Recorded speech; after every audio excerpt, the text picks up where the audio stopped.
Bom dia, oitavo ano, tudo bem com vocês? Nós estamos indo para a nossa aula já número 23, finalzinho do mês de junho, né? Eu espero que esteja tudo bem com vocês, por aqui também, está tudo tranquilo, tá? Nós vamos continuar no nosso livro de gramática, lá na página 70. Na aula passada nós tínhamos começado a falar de ambiguidade, na página 69, tá? Aí na página 70 vão aparecer mais exemplos do que ambiguidade. Dá uma olhadinha ali, ó.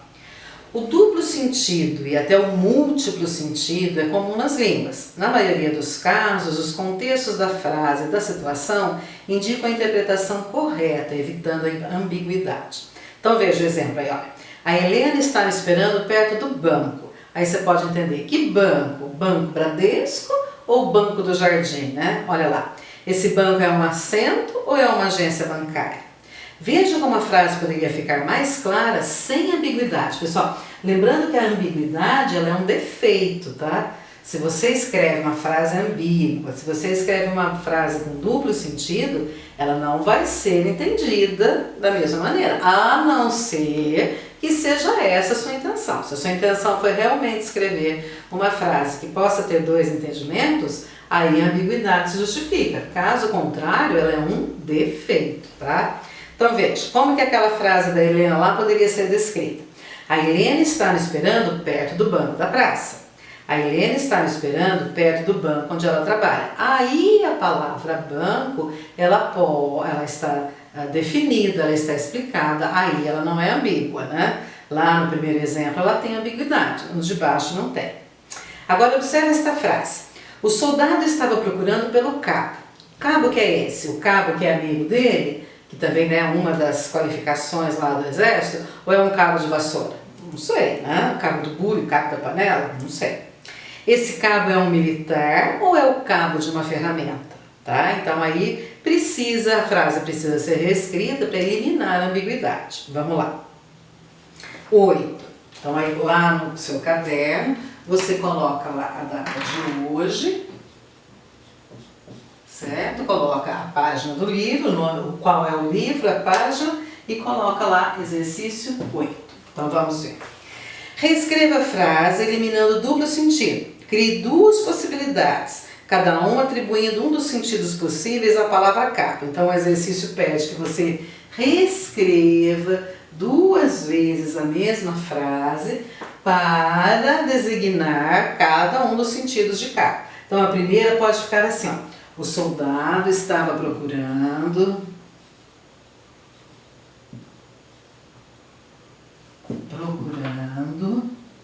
o cabo da enxada, por exemplo. O cabo da enxada. Então, aqui é um significado para a palavra cabo. Qual seria um outro significado? O soldado estava fazendo o quê? O soldado estava procurando pelo cabo Maurício, por exemplo. Então veja lá, o cabo Maurício, ele é um militar, né? Ninguém vai dar um nome de um cabo de enxada de Maurício, entendeu? Então ele é um militar também, tem as qualificações do exército, cabo, etc, general, e aí você consegue designar tirar a ambiguidade, cabo da enxada ou cabo Maurício. Do jeito que a frase está aqui, o soldado estava procurando pelo cabo, ela é uma frase defeituosa. Defeituosa porque ela tem o quê? A ambiguidade. A ambiguidade não é uma qualidade, ela é um defeito. Ela só deve ser usada se você tem essa intenção mesmo. Se for um texto poético, né? Se não for uma resposta de prova, então olha, há casos em que você não pode ter uma frase ambígua, uma frase com ambiguidade, tá? Se é uma resposta de prova, se é uma carta para um banco, se é um documento, ele então não pode ser ambíguo. Já imaginou um contrato, por exemplo, de aluguel, tá?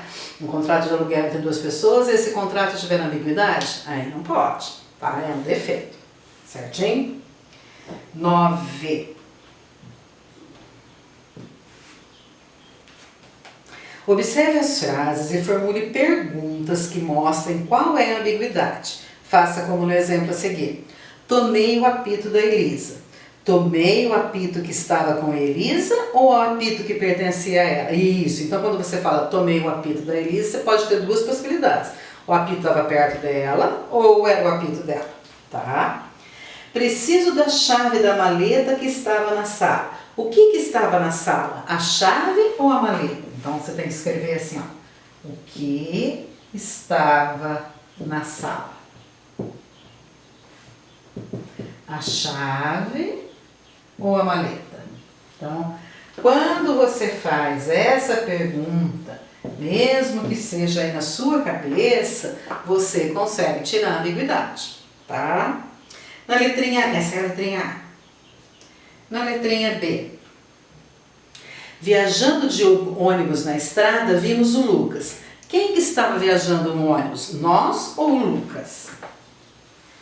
Quem estava viajando no ônibus?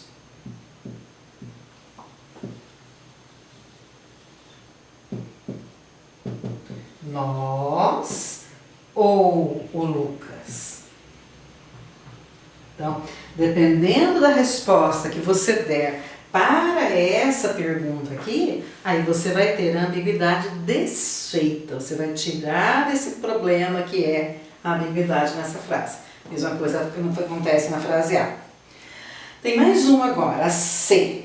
Bia disse a Carol que seus argumentos convenceriam a professora. Os argumentos de quem? De Bia ou de Carol? Então, lá na letrinha C, essa é a ambiguidade. Você coloca lá. Os argumentos de quem? De Bia ou de Carol?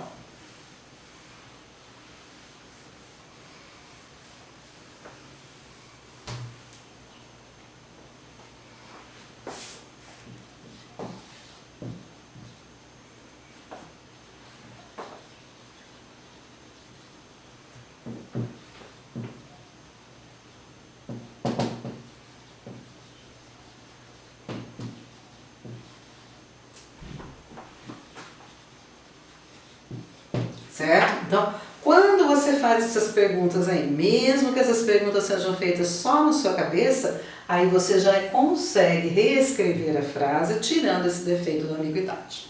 Certinho? 10. Até uma imagem pode ser ambígua ou ter mais de uma leitura. Olhe bem e diga o que você está vendo. Ah, agora essa é pessoal, hein? Você está enxergando um coelho ou você está enxergando um pato? Então veja, a imagem aí também tem dois entendimentos, tá? Ela pode ser, essa imagem aí, se for por exemplo, um meme na internet, ela é muito legal, né? Agora, o que não pode acontecer é essa imagem estar, por exemplo, num livro de ciências explicando o que é um determinado animal. Então veja, para cada situação é um texto ou uma imagem, né? Então vamos lá, esse exercício é o 10. O que é que você está vendo? Você está vendo um coelho ou você está vendo um pato? Um coelho ou um pato. Então quando você tem dois entendimentos para uma mesma imagem, dois entendimentos para o mesmo texto, para o mesmo verso, para a mesma frase, para a mesma imagem, você tem uma questão de ambiguidade. Lembrando que não são apenas dois, podem ter mais de dois, pode ter 3, 4, pode ter vários, múltiplos. Certinho? Exercício 11. Relacione os itens dos numerais romanos, identificando o sentido da palavra prato em cada uma das frases a seguir. Eu tenho ali, ó, as definições de prato. Prato, A, comida. B, instrumento musical. C, receptáculo da balança, ou seja, você vai pesar alguma coisa, você coloca em cima do prato da balança. Ou uma vasilha de louça, tá? Aí você tem lá os romanos, 1, 2, 3 e 4, e aí você tem as frases. Então vamos lá. Nós vamos colocar assim, ó, exercício 11, você vai colocar lá A, B, C e D. E aí na frente você vai colocar qual é o número romano. O primeiro romano que tem aí. Pegue no armário um prato bem bonito para arrumarmos o bolo. 2. Picadinho com farofa é o prato predileto do meu pai. 3. Coloque a farinha no prato da balança. Precisamos pesar antes de usar. 4. É muito forte o som dos pratos da bateria. Aí você tem 4 frases com a palavra prato. Qual o significado de cada um? Será que o primeiro, comida, qual é o prato típico? Qual é o prato favorito? Picadinho com farofa, então é o 2. Instrumento musical. Onde que a palavra prato é um instrumento musical? É muito forte o som dos pratos da bateria. Então, 4. Na frase C. Receptáculo da balança, onde você coloca alguma coisa para ser pesado. Qual dessas frases que é receptáculo da balança? Coloque a farinha no prato da balança. 3. E sobrou a última, a D com o 1. Vasilha de louça, pegue no armário um prato bem bonito para arrumarmos o bolo. Então veja, uma mesma palavra prato pode ter vários significados, tá? Se você não usar corretamente ou não explicar, também pode ser caso de ambiguidade, tá? A nossa língua é muito rica. Uma mesma palavra pode ter muitos significados. Agora nós vamos fazer a mesma coisa com a palavra manga. Nós vamos ter lá o significado A, B e C. O significado A, o significado B e o significado C. Qual exemplo é para cada um? Vamos ver os significados. Manga pode ser A, parte de roupa. B, fruta. C, tubo de vidro ou cristal para lâmpadas. Olha, isso é diferente, hein? Nem eu sabia que a manga pode ser isso também. Tubo de vidro ou cristal. Agora as frases. 1. Camila está lá no quintal chupando manga. 2. Está muito quente hoje para você usar manga comprida. 3. Precisamos comprar uma manga para o lampião da varanda que quebrou. Então vamos lá. Parte de roupa. Qual dessas frases que é a parte da roupa? Está muito quente para você usar manga longa hoje. Deixa eu pôr um tracinho aqui para não confundir. Tá? Na letrinha B, fruta. Qual é a manga que é fruta? Camila está lá no quintal chupando manga. E sobrou aí a C com a 3. Vamos ver. Precisamos comprar uma manga para o lampião da varanda que quebrou. Ou seja, a manga é aquela parte de vidro onde você vai acender o lampião, tá?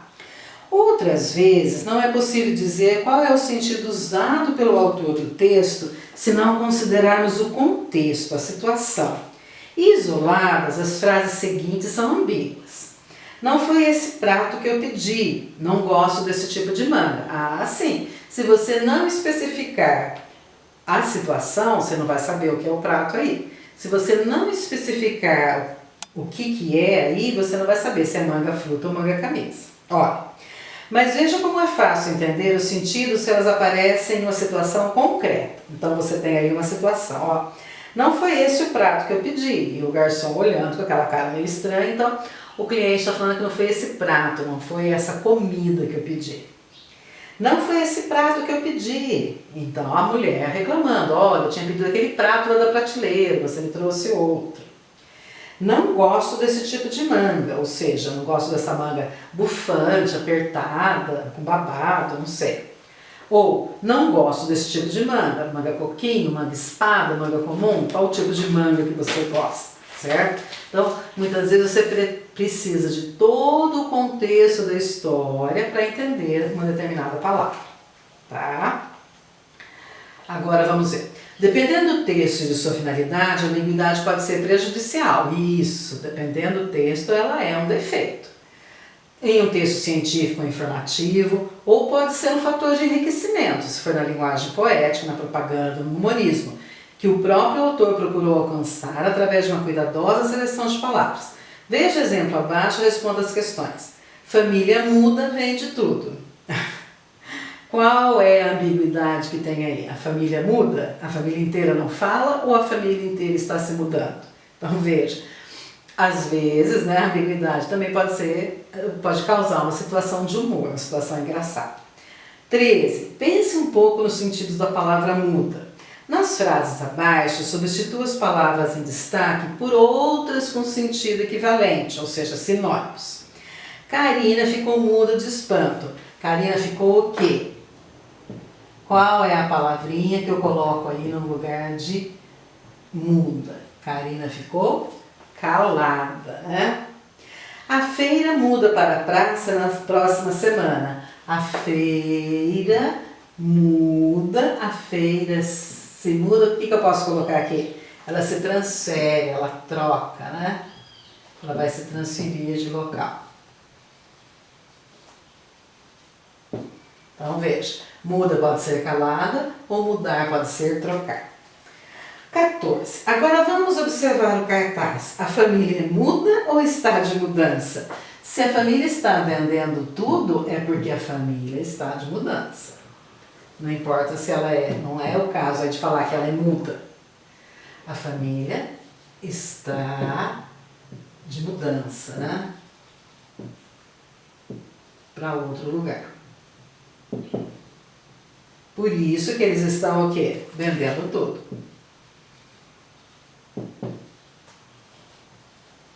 Certo? 15. No cartaz, a palavra muda foi usada como adjetivo ou como verbo. Então, a família muda. Não é o adjetivo calada. Aqui ela é um verbo.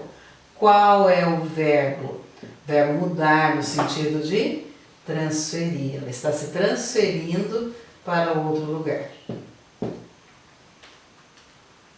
No caso desse cartaz, a ambiguidade prejudicou a compreensão ou trouxe algum fator de enriquecimento? Olha, a ambiguidade aí ela prejudica, porque ela causa até humor, né? Prejudica, pois não atinge o objetivo do cartaz.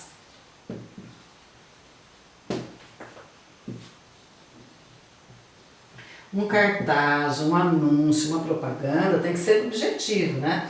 Pois não atinge o objetivo do cartaz. Qual é o objetivo do cartaz? O objetivo é falar que tem uma família que está mudando de cidade e por isso está vendendo tudo, né? Então você tem aí, se você coloca só família muda, algum engraçadinho pode falar assim, coitadinha da família, ninguém fala lá, eles são surdos também, eles são só mudos, né? Sem problema, pessoal. Página 72, continuando. Placa assusta na linha amarela. Placa de obra confunde os passantes em lugar de orientá-los. Observe. Então aí você tem uma situação, uma cidade grande, pelo jeito, né? E a placa, atenção, risco de queda. E as pessoas passando ali embaixo, alguns funcionários parados, observando e tudo. Onde que tem ambiguidade aí? Risco de queda como?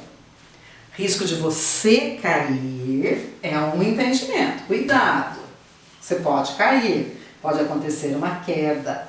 Ou o risco aí é de alguém ou alguma coisa cair em cima de você de lá da ponte. Então, é uma ambiguidade também. Então, veja lá. 1. O jornal comenta a confusão que o texto da placa de rua, risco de queda, pode provocar nos pedestres mais distraídos. Então, essa daqui, ó, você coloca lá, página 72. Esse é o exercício 1. E você tem a alternativa A ou a alternativa B. Vamos ver qual que está certo. Então, vamos lá. Assinale a opção que indique a mensagem que a placa pretende transmitir. O que a placa pretende transmitir? Que o perigo vem de cima, será que o viaduto pode cair? Ou o perigo vem do chão, o piso cheio de buracos poderá causar um possível tropeção?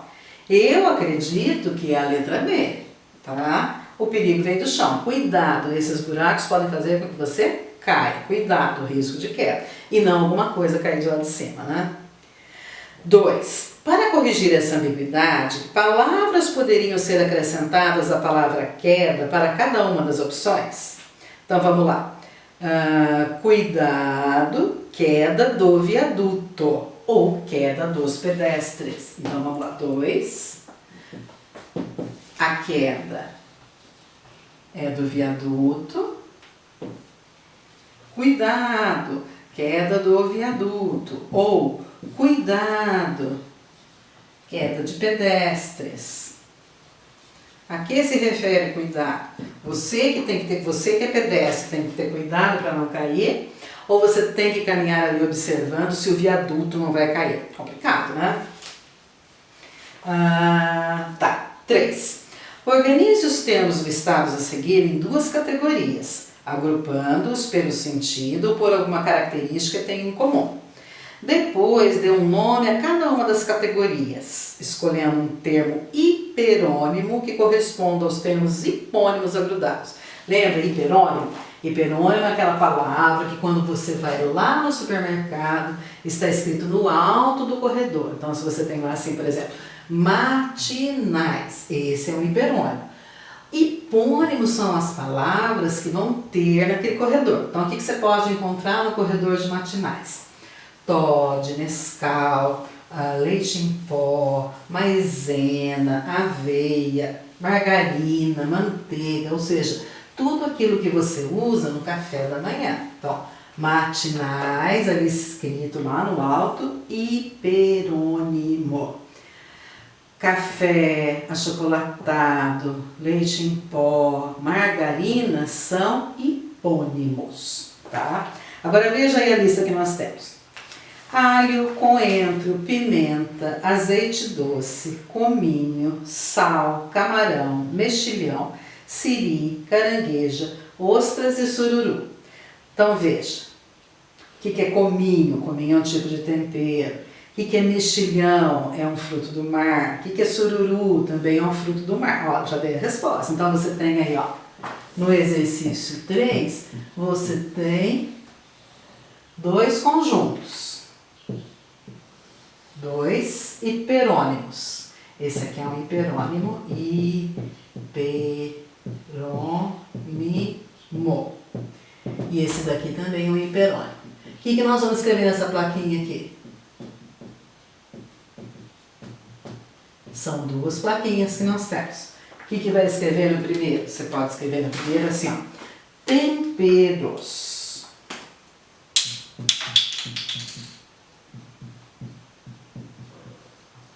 Então você vai lá no supermercado, tem uma plaquinha no corredor escrito temperos. Essa plaquinha é um hiperônimo, tá? Qual é a outra plaquinha que tem ali nessa lista?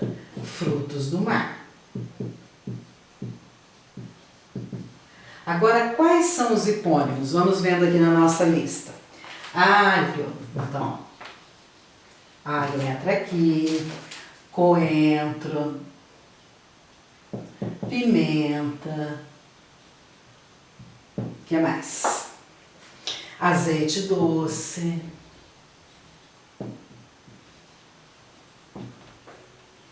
cominho, sal, todos esses daqui são hipônimos.